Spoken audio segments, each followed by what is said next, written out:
Okay, we're going to do a quick little video about how we can use the GCF to make groups.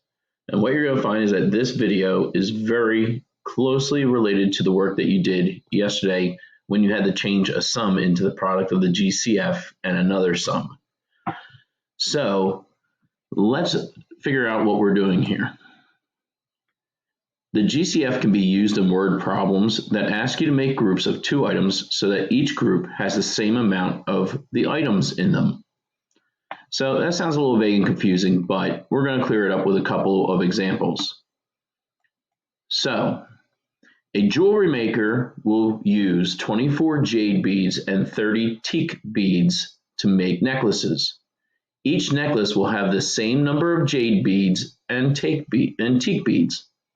Okay, so it's not saying that it's going to be equal jade, equal teak. No, it's just saying each necklace will have the same amount of jade beads on it, and each necklace will have the same amount of teak beads on them.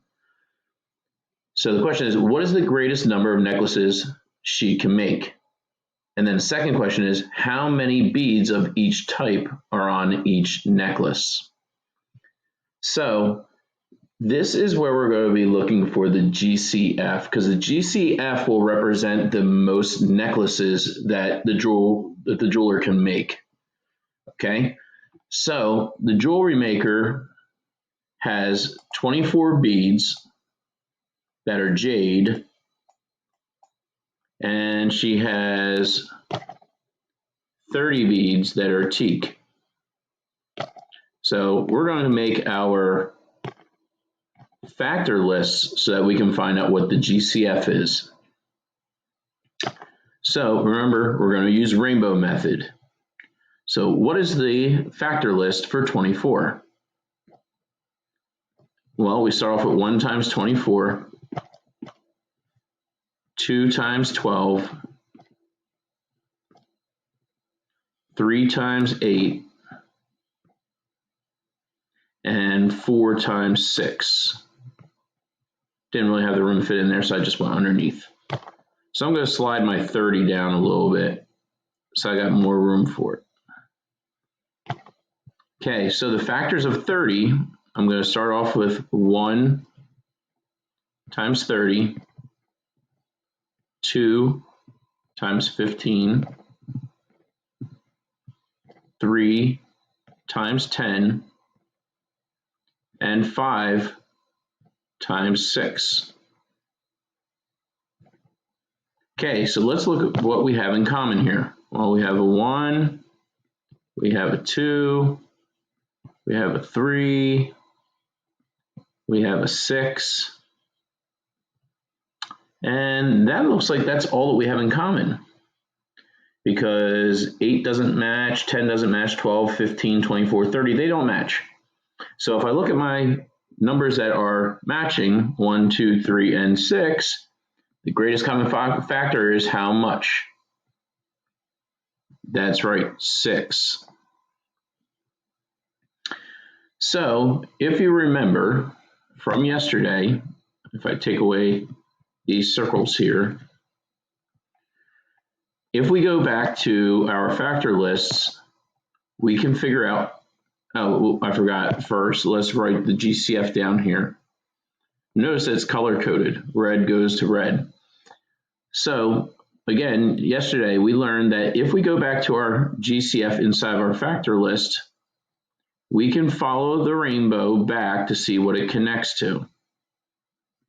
And then that number is what will go into the parentheses. So we go down to our factor list for 30 now. Here's our GCF. We follow back the rainbow and it connects to 5. So what do these three numbers mean, 6, 4, and 5? Well, it means that there will be 6 necklaces with 4 jade beads on each one and 5 teak beads on each necklace. So the numbers that are in this section right here actually answer each one of the questions that the word problem was asking. So understand, the reason why I know that this is a GCF problem is because it's asking me to make equal groups. In fact, it's asking me the most, like what is the most equal groups that I can make out of those 24 jade beads and 30 teak beads. So any word problem where it's asking you about making the most groups out of two separate items is typically going to be a GCF problem. So let's look at one more example. It says the Marine Life Store would like to set up fish tanks that contain equal numbers of angelfish and guppies.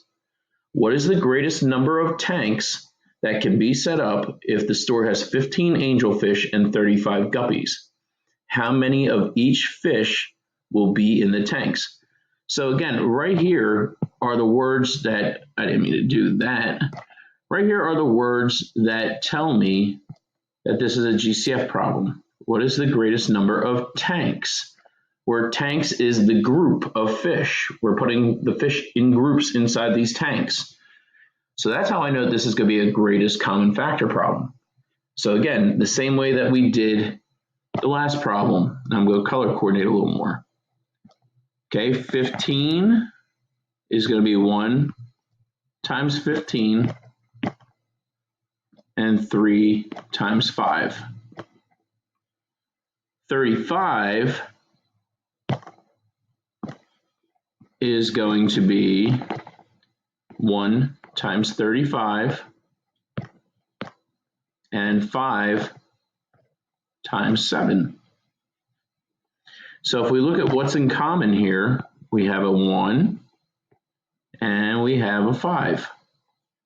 So the greatest common factor is going to be 5.